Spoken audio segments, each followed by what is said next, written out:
So let's go through. Let's begin on page 35, Stilling of the Storm. First one. So I've got all the quotes here on the page, so if you want to follow along on the notes, you can. We're going to look at Mark's version because that's widely regarded as the earliest, just for the sake of argument. You could look at any one, but we'll stick with Mark. So Jesus stills the storm. Let's go. First passage. Mark 4:35 to 41 says this. On that day, when the evening had come, Jesus said to his disciples, let's go across to the other side, meaning the other side of the Sea of Galilee. And leaving the crowd, they took him with them, just as he was in the boat.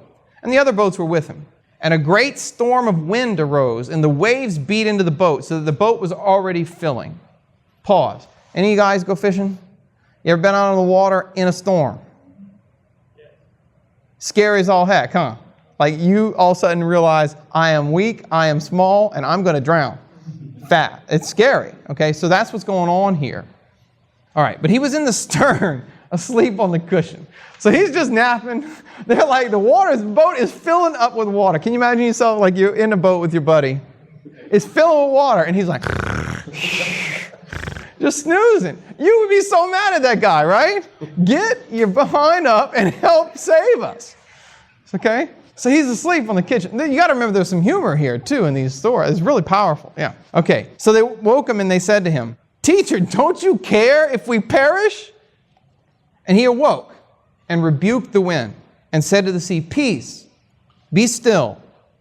And the wind ceased, and there was a great calm. And he said to them, Why are you afraid? Have you no faith? And they were filled with awe and said to one another, Who then is this, that even the wind and the sea obey him? Mark 4:35 to 41. All right. Okay, so many issues here to talk about. On one level, people could just see this as a miraculous display of Jesus' power. Like he is so powerful, he can just still the storm. If he wants to take a nap, the storm goes away, right?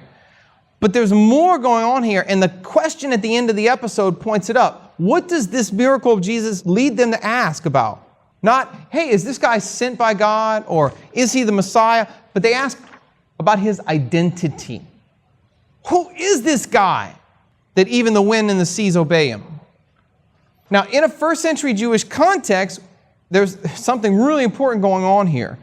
If you take this New Testament gospel and you read it in light of the Old Testament, very good. All right, are you noticing a pattern here? All of a sudden, a deeper meaning emerges. Because this isn't the first time we've had a story of someone stilling the storm at sea.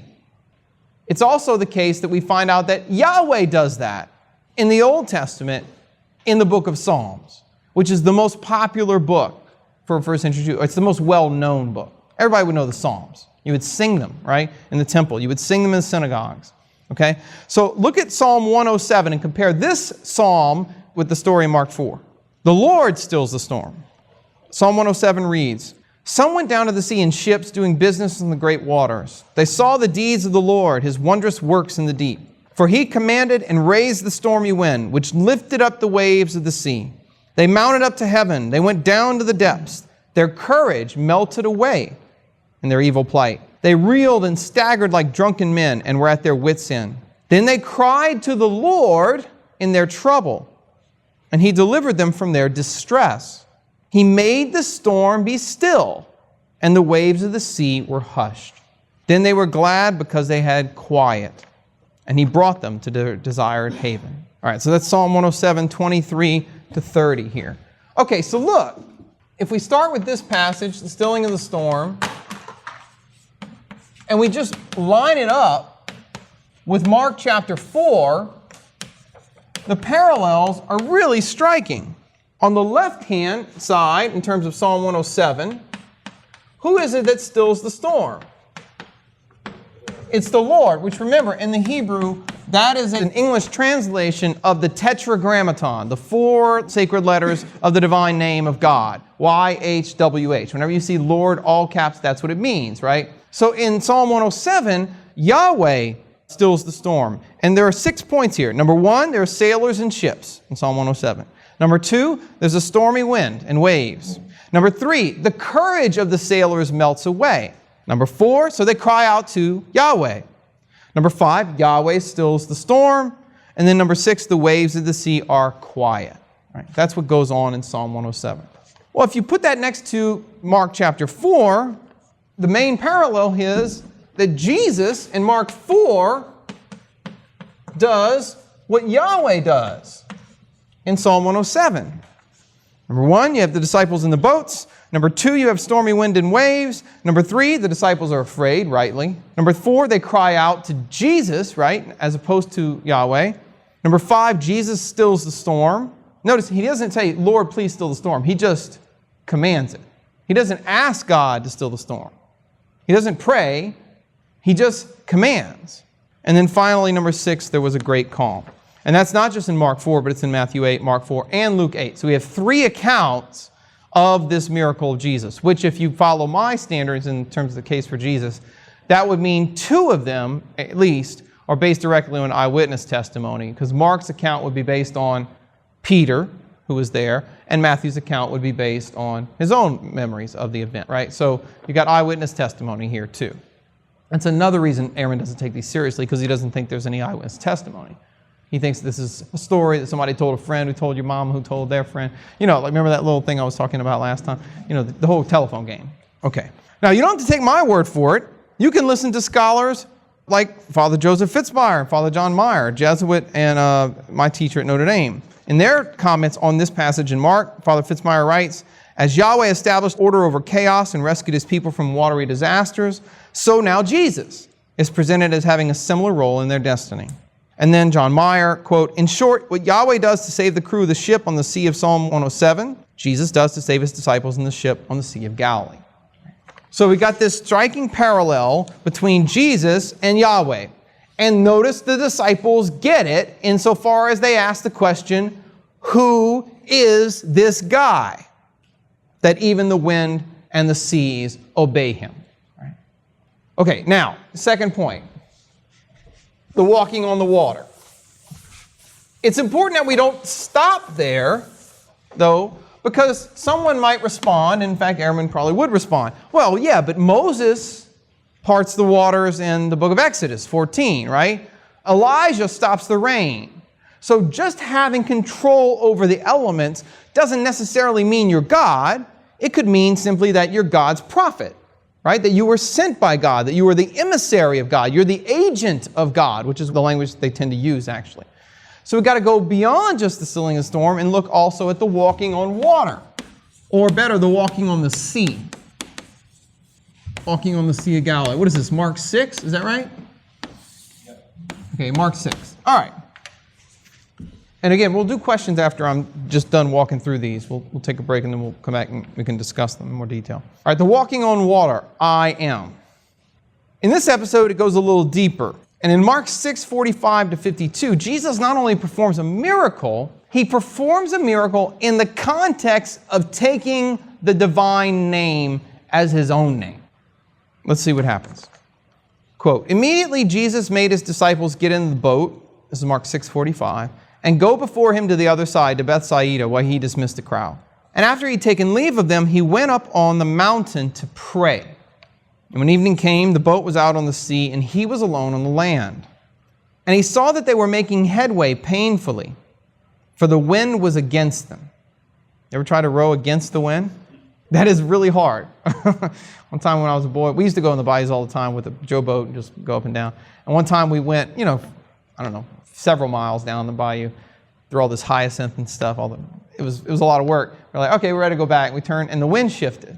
So it was blowing against us. I mean, by the time we got home, you're just sore. You were completely exhausted, right? Because it's really, really tough. Now, put in the Sea of Galilee. Sea of Galilee is about 7 miles wide at its widest point. It's a big pond. It's not a little bitty lake here, okay? It really is a sea, a little mini sea for the Israelites. So they're facing this strong headwind and they can't make any progress. And about the 4th watch of the night, so this is in the middle of the night, it's dark, the sea is windy, right? There's, like a storm on the sea. He came to them walking on the sea. Now he meant to pass them by, but when they saw him walking on the sea, they thought it was a ghost and cried out, for they all saw him and were terrified. But immediately he spoke to them and said, take heart, ego eimi, literally in the Greek. Take heart, ego eimi. Have no fear. And he got into the boat with them and the wind ceased. And they were utterly astounded. All right, so let's look at this one. We'll break it down here, a couple of key points. First point, the miracle takes place. What is the context? This is very important. Jesus is walking on the sea. Okay, so he's performing a miracle here of power over the sea that we haven't seen before, right? We've seen Moses part the waters of the sea so that the Israelites can walk dry shod on the ground.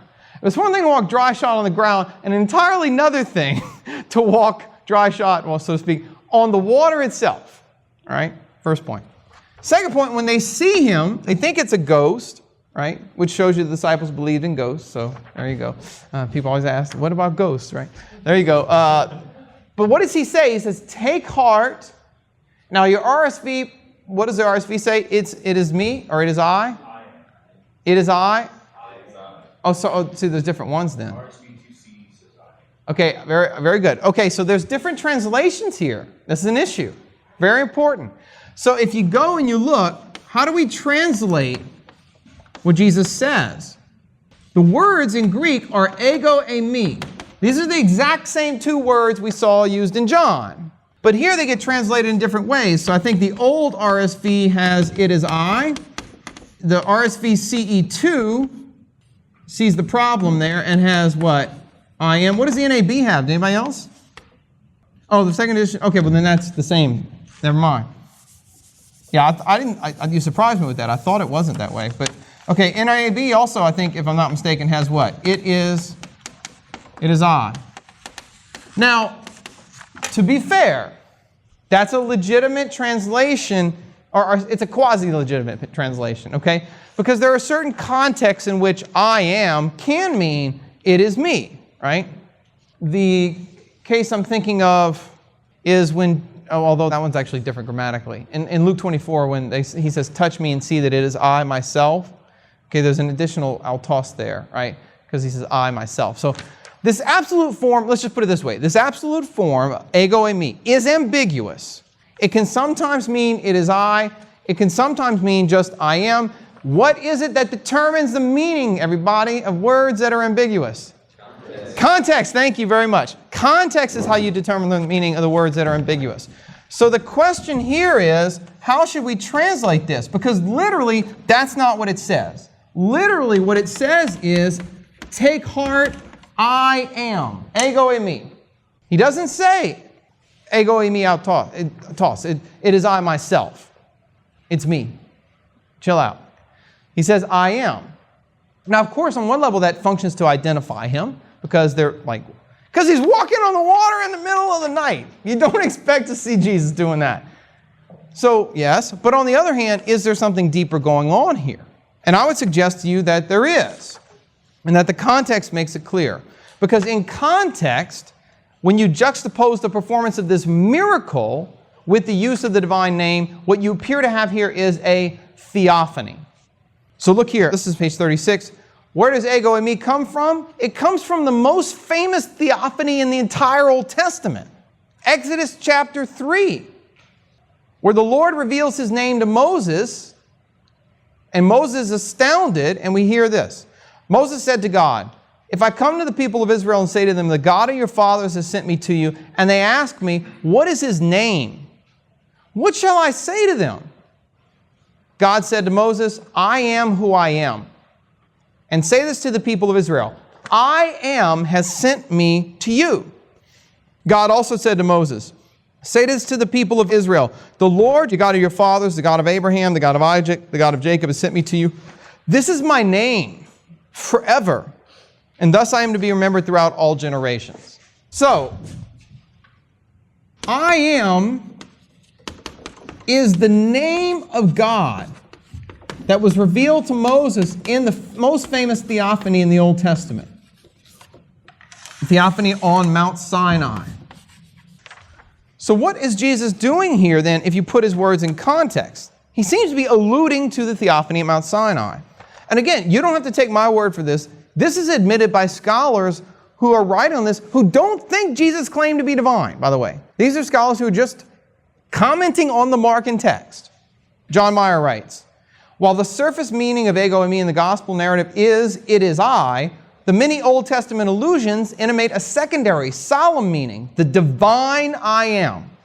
That's what this is, the divine I am. Ultimately, this solemn utterance goes all the way back to Yahweh's revelation of himself to Moses in the burning bush. Then again, Joel Marcus, who's a Jewish Christian scholar, teaches at Duke, the Old Testament texts in which God identifies himself by means of ego eimi are especially relevant for our passage of the walking on the water.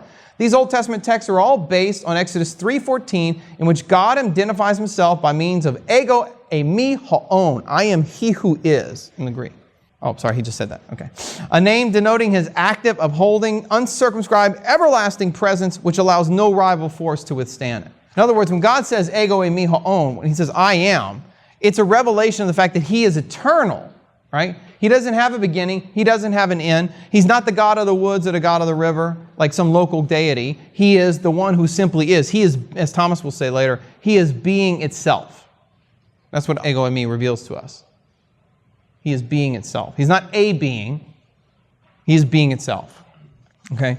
Now, I didn't put this in the book primarily because I didn't know it at the time when I wrote it. But there's another little element here that's worth noting. I'm just going to do this quickly.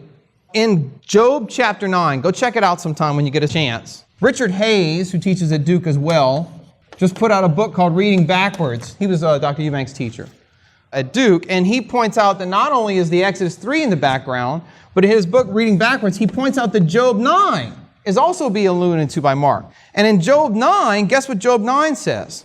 I'm just going to quote briefly here. He says that God is the one who removes the mountains, verse 5. God, verse 6, shakes the earth out of its place. It is God alone who commands the sun and it does not rise, who seals up the stars. And verse 8, who alone stretched out the heavens and trampled on the waves of the sea. And then, check this out, in the Greek version of Job, it says that God alone walks on the sea as though it was on dry ground. So Job 9 says that God walks on the sea. God alone walks on the sea as on dry ground. And then look what he says in verse 11. Lo, he passes me by. What does Mark say about Jesus? He wished to what? To pass them by. Right? That's the language of theophany. We're going to see that in just a second with the transfiguration. Whenever God reveals his identity to Elijah, he passes by. When he reveals his identity to Moses, he passes by. When he reveals his identity to Job, he says, God passes by and he tramples on the waves of the sea. What a coincidence that Jesus does something only God does in the Old Testament at the same time as he takes God's name. What a coincidence. Or maybe not. Maybe what a theophany, right? Maybe what this is, maybe the reason there's all this language of theophany, right? This is Exodus 3, Job 9, and then as we'll see in a second, 2 Kings 19 and Exodus 33. Maybe the reason all the Old Testament allusions in Mark 6 are to Old Testament theophanies is because this isn't just a miracle. It's a theophany, a revelation of God, by which Christ is revealing his divine identity to the disciples by means of a miracle that, in the Scriptures at least, would be something that only God could do. And even more importantly, in the context of the miracle, he takes God's name as his own. That is really important. If he's taken the divine name, then he can't just be a prophet, and he can't just be a Messiah. He's also claiming to be Yahweh himself, come in person. I stress this because some of my colleagues, some of my buddy New Testament scholars, I wrote a little piece on this recently, and a lot of them reacted like, oh, well, divine agents can walk on the water, or they can perform miracles, or they can take God's name. I said, no. Give me one occasion where an angel or a king or anyone else takes I am as their name in the context of performing a miracle. Please provide. I'm still waiting for an example. Because remember, in Hebrew culture, your name signifies who you are. So if Jesus is taking God's name as his own, he's making a divine self-claim. He's not just saying, I have the power of God. He's saying, I am. I am.